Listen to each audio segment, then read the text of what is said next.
നമസ്കാരം, ഇൻസൈഡിലേക്ക് സ്വാഗതം.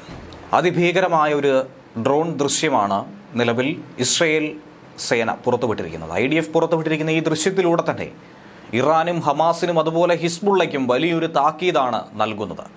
ലെബനൻ ചുട്ടെരിക്കുമെന്ന ഒരു ഭീഷണിയുമായി തന്നെയാണ് നിലവിൽ ഇസ്രയേൽ സേന നിലകൊള്ളുന്നത്. തങ്ങളുടെ പൗരന്മാരുടെ ജീവന് ഭീഷണിയായി ആര് തന്നെ നിലകൊണ്ടാലും അവരെയൊക്കെ തന്നെ ചുട്ടെരിക്കുമെന്ന ഭീഷണി, മുന്നറിയിപ്പ്, താക്കീത് ഇതൊക്കെ തന്നെയാണ് നൽകുന്നത്.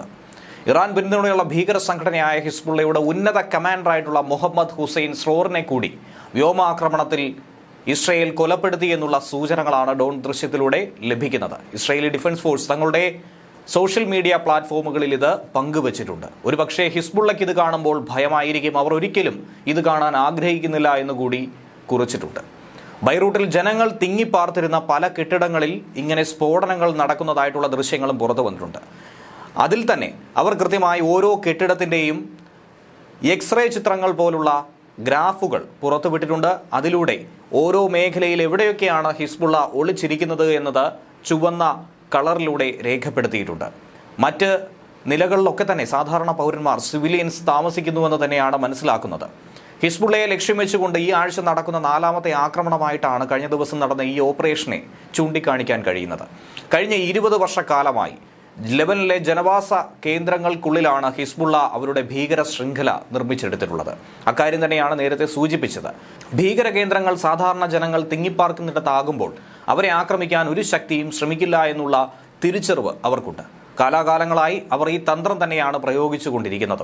UN അടക്കമുള്ള സംഘടനകൾ രംഗത്ത് വരുമെന്നുള്ള ഒരു ധൈര്യം അവർക്കുണ്ടായിരുന്നു. പ്രാഥമികമായി തെക്കൻ ലെബനിലുടനീളം അവർ ഇസ്രയേലിനെ ആക്രമിക്കാനുള്ള ഒരു ലോഞ്ച് പാഡാക്കി മാറ്റുകയാണ് ചെയ്തിരിക്കുന്നതെന്നാണ് IDF എക്സിലൂടെ പറഞ്ഞിരിക്കുന്നത്. ഇങ്ങനെ അവർക്കുള്ള സുരക്ഷിത കേന്ദ്രമാക്കി സാധാരണ ജനങ്ങളുള്ള മേഖലകളെ മാറ്റുന്നതിലൂടെ ഇസ്രയേലിന് തിരിച്ചടിക്കാൻ വലിയ ബുദ്ധിമുട്ടുണ്ടാകുമെന്നാണ് കരുതിയത്. പക്ഷേ വളരെ കൃത്യമായി, സൂക്ഷ്മമായി തന്നെ അവരെ തിരിച്ചടിച്ചിരിക്കുന്നു. പ്രധാന തലവന്റെ തലയെടുത്തിരിക്കുന്നു. 1973 തെക്കൻ ലെബനൻ ഗ്രാമമായ ഐദ അൽ ഷാബിൽ ജനിച്ച ഹജ് അബു സാലിഹ് എന്നറിയപ്പെടുന്ന സ്രോർ 96ഓടുകൂടിയാണ് ഹിസ്ബുള്ളയുടെ ഭാഗമായി മാറുന്നത്. ഹിസ്ബുള്ളയുടെ പ്രധാനപ്പെട്ട പല ഓപ്പറേഷനുകളിലും ഇയാൾ പങ്കാളിയായി. പല നേതൃസ്ഥാനങ്ങൾ അങ്ങനെ ഏറ്റെടുക്കാൻ അയാൾ ബാധ്യസ്ഥനായി. അങ്ങനെ സൈനിക പ്രവർത്തനങ്ങളിലൂടെ, ഭീകര പ്രവർത്തനങ്ങളിലൂടെ ഹിസ്ബുള്ളയുടെ ഉന്നത കമാൻഡർ സ്ഥാനം കൂടി അലങ്കരിക്കാൻ ഇയാൾക്ക് സാധിച്ചു. ഹിസ്ബുള്ളയുടെ ഒഴിച്ചു മാറ്റാൻ കഴിയാത്ത പ്രമുഖ നേതാവായി ഇയാൾ പിന്നീട് മാറി. ഇസ്രയേലിനെതിരായിട്ടുള്ള പലതരത്തിലുള്ള തന്ത്രപ്രധാനമായ ആക്രമണ പരമ്പരകൾ സ്രോർ നേതൃത്വം വഹിച്ചു. സ്രോറിന്റെ ആസൂത്രണത്തിലൂടെ പലതും നടപ്പിലാക്കുകയും ചെയ്തു. ലെബനന്റെ കിഴക്കൻ അതിർത്തിയിലും സിറിയയിലും നടന്ന യുദ്ധങ്ങളിൽ വളരെ നിർണായകമായ സാന്നിധ്യമായി സ്രോർ മാറിയിട്ടുമുണ്ട്. അതുകൊണ്ട് തന്നെ എപ്പോഴും ഇസ്രയേലിനെ സംബന്ധിച്ചും ഭീകരാന്തരീക്ഷം സൃഷ്ടിക്കുന്ന ഏതൊരു മേഖലയെ സംബന്ധിച്ചും വലിയ തലവേദനയായി സ്രോർ മാറുകയാണ്. ഇസ്രയേലിനെ ലക്ഷ്യമിട്ട് നടത്തിയ ഡ്രോൺ ആക്രമണങ്ങളിലെ ഏറ്റവും പ്രധാനപ്പെട്ട പങ്ക് ആരുടേത് എന്ന് ചോദിച്ചാൽ ഒരൊറ്റ ഉത്തരം മാത്രമായിരുന്നു, അത് സ്രോറിൻ്റെതാണ്. നൂറുകണക്കിന് ഹിസ്ബുള്ള കേന്ദ്രങ്ങളിൽ കൃത്യമായ ഇന്റലിജൻസ് അധിഷ്ഠിത സ്ട്രൈക്കുകളാണ് തങ്ങൾ നടത്തിയിരിക്കുന്നതെന്നാണ് IDF പറയുന്നത്. ഹിസ്ബുള്ളയുടെ ഭീകര സംഘടനയ്ക്കെതിരെ IDF ഒരു പ്രതിരോധ പ്രവർത്തനം തുടങ്ങി.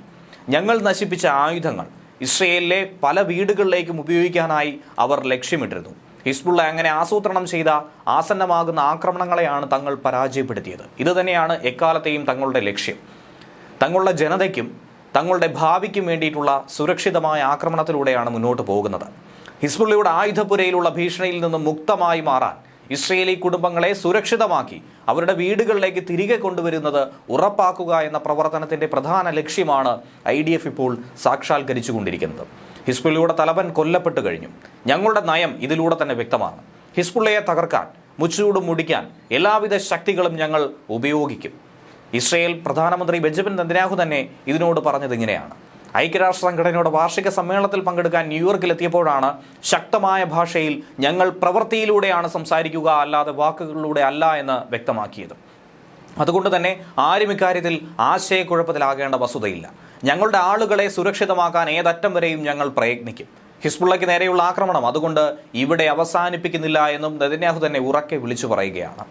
അതേസമയം അമേരിക്കയുടെ പിന്തുണയോടെയുള്ള ഹിസ്ബുള്ളയുമായിട്ടുള്ള വെടിനിർത്തൽ കരാർ ഇസ്രയേൽ നിരസിച്ചു എന്ന വാർത്തയും ലഭിക്കുന്നുണ്ട്. ലെബനനിൽ ഇപ്പോഴും വ്യോമാക്രമണം തുടരുന്നു. മരണസംഖ്യ ഉയർന്നുകൊണ്ടേയിരിക്കുന്നു. വ്യാഴാഴ്ച ഇസ്രയേൽ നടത്തിയ വ്യോമാക്രമണം ഹിസ്ബുള്ളയെ ലക്ഷ്യമാക്കിയപ്പോൾ ബൈറൂട്ടിൽ 2 പേർ കൊല്ലപ്പെട്ട് നിരവധി പേർക്ക് പരിക്ക് സംഭവിക്കുകയും ചെയ്തു. ഇങ്ങനെയുള്ള അക്രമങ്ങൾ തടയാൻ അമേരിക്കയും ഫ്രാൻസും 21 ദിവസത്തെ വെടിനിർത്തൽ കരാറാണ് നിർദ്ദേശിച്ചത്. പക്ഷേ ഇസ്രയേൽ അതിനോട് മുഖം തിരിക്കുകയും ചെയ്തു. ന്യൂയോർക്കിലെ ഐക്യരാഷ്ട്രസഭയിൽ ഉൾപ്പെടെ ഇപ്പോഴും ചർച്ചകൾ തകൃതിയായി തന്നെ നടക്കുന്നു. എന്നാൽ ഇസ്രയേൽ തങ്ങളുടെ നിലപാടിൽ ഉറച്ചു നിൽക്കുന്നു. ഒരു കാരണവശാലും പിന്നോട്ടില്ല. ഞങ്ങളുടെ ലക്ഷ്യങ്ങൾ കൈവരിക്കുന്നതുവരെ അവസാനം വരെ പോരാടും. പ്രത്യേകിച്ചും വടക്കൻ മേഖലയിലുള്ള പൗരന്മാരെ സംരക്ഷിക്കുന്നത് ഞങ്ങളുടെ പ്രതിജ്ഞയാണ്. അതുവരെ ഇസ്രയേൽ പോരാട്ടം തുടരുമെന്നാണ് UN യോഗങ്ങളിൽ പങ്കെടുക്കുന്ന പ്രധാനമന്ത്രി ചൂണ്ടിക്കാണിക്കുന്നത്. ലെബനനിൽ 21 ദിവസത്തെ വെടിനിർത്തലിനായുള്ള ആഹ്വാനം ഇസ്രയേൽ വിദേശകാര്യമന്ത്രി കാറ്റ്സും നിരസിച്ചിട്ടുണ്ട്. വെടിനിർത്തൽ ഒരു കാരണവശാലും ഉണ്ടാകില്ല. ഹിസ്ബുള്ള ഭീകര സംഘടനയ്ക്കെതിരെ ശക്തമായ ചെറുത്തുനിൽപ്പ് തുടരും. അവിടെ വിജയിക്കുകയും വടക്കൻ മേഖലയിലെ പ്രദേശവാസികളെ സുരക്ഷിതമാക്കി അവരുടെ വീടുകളിലേക്ക് എത്തിക്കുകയും ചെയ്യും. അതുവരെ തങ്ങളുടെ എല്ലാ ശക്തിയും ഉപയോഗിച്ച് തന്നെയായിരിക്കും പോരാടുന്നത്. ലെബനിൽ 600-ലധികം ആളുകൾ ഇതിനോടകം കൊല്ലപ്പെട്ടു. ആയിരക്കണക്കിന് ആളുകൾക്ക് പരിക്ക് സംഭവിച്ചു. ഇസ്രയേൽ അതിശക്തമായ തീവ്രമായ ബോംബാക്രമണമാണ് തുടങ്ങിയിരിക്കുന്നത്. ലെബനൻ പ്രധാനമന്ത്രി നജീബ് മിക്കാറ്റി വെടിനിർത്തൽ പ്രതീക്ഷയായിരുന്നു ഒരു നീക്കത്തിലേക്ക് കടന്നത്. പക്ഷേ ഇസ്രയേൽ അത് നിരസിച്ചതിന് പിന്നാലെ വലിയ സംഘർഷ സാധ്യത ഉടലെടുക്കുന്നു. വലിയ ഭയപ്പാട് തന്നെയാണ് മേഖലയിലുള്ളത്.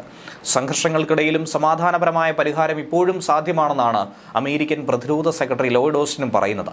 നയതന്ത്രം പിന്തുടരാൻ ഇസ്രയേലിനെയും ലെബനനെയും പ്രേരിപ്പിച്ചു. ഫ്രഞ്ച് പ്രസിഡന്റ് ഇമാനുവൽ മക്രോണും ഇസ്രയേൽ ഒരു പുനർവിചിന്തനം നടത്തുമെന്ന പ്രത്യാശയാണ് പ്രകടിപ്പിച്ചത്. വിശാലമായ യുദ്ധത്തിന്റെ അപകടങ്ങളെക്കുറിച്ചുള്ള മുന്നറിയിപ്പും ഇക്കൂട്ടത്തിൽ എടുത്തു പറയുകയുണ്ടായി. അതേസമയം മറുഭാഗത്ത് ലെബനിലേക്ക് പ്രവേശിക്കാനുള്ള നീക്കമാണ് ഇസ്രയേൽ സൈന്യം നടത്തുന്നത്. ഹിസ്ബുള്ളയുടെ അടിസ്ഥാന സൗകര്യങ്ങളെ പൂർണ്ണമായും തച്ചുടയ്ക്കുക, ഗാസയിൽ എന്താണോ ചെയ്തത് ആ രീതിയിലേക്കുള്ള ഒരു ആക്രമണ പരമ്പര തന്നെയാണ് ഇസ്രയേൽ ലക്ഷ്യമിടുന്നത്. ഇസ്രയേൽ സൈനിക മേധാവി ലഫ്റ്റനന്റ് ജനറൽ ഹെർസി ഹലേവി ഇതുമായി ബന്ധപ്പെട്ടുള്ള നിർദ്ദേശം സൈന്യത്തിന് നൽകി കഴിഞ്ഞുവെന്ന് മനസ്സിലാക്കാൻ സാധിക്കുന്നു. ഇസ്രയേൽ ആക്രമണം ശക്തമാക്കിയാൽ ലെബനിലെ എല്ലാ വിധത്തിലും പിന്തുണയ്ക്കുമെന്ന് മറുഭാഗത്ത് ഇറാനും മുന്നറിയിപ്പ് നൽകിയിട്ടുണ്ട്. കഴിഞ്ഞ 3 ദിവസങ്ങളിലായി ലെബനിലെ 2000-ലധികം ഹിസ്ബുള്ള കേന്ദ്രങ്ങളിലേക്ക് തന്നെയാണ് ഇസ്രയേൽ സൈന്യം ശക്തമായ വ്യോമാക്രമണം നടത്തിയതും നിരവധി ആളുകളെ കൊലപ്പെടുത്താനായി ഇതിലൂടെ കഴിഞ്ഞിരിക്കുന്നത്. ന്യൂസ് ഡെസ്ക് മലയാളി വാർത്ത ഇൻസൈറ്റ്.